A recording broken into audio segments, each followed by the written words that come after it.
నిజామాబాద్ జిల్లాలో బోధనపట్నం మరియు నిజామాబాద్ బస్టాండ్లలో కళాజాత బృందంతో కార్యక్రమాలు నిర్వహించడం చాలా ఆనందదాయకంగా ఉంది.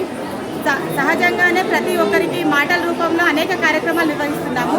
కానీ జనాల్ని ఇంకా చైతన్యవంతపరచడం కొరకు ఆట రూపంలో, పాట రూపంలో వాళ్ళకు అర్థమయ్యే విధంగా బాల్య వివాహాల వల్ల ఎలాంటి నష్టాలు ఉన్నాయి, దానివల్ల జరిగే అనర్థాలు ఏంటి అనేది కళ్ళకు కట్టినట్టుగా నాటక రూపంలో ఈ అంకుర్ మీడియా నుంచి వచ్చేసినటువంటి కళాబృందం వివరించడం చాలా చక్కగా ఉంది.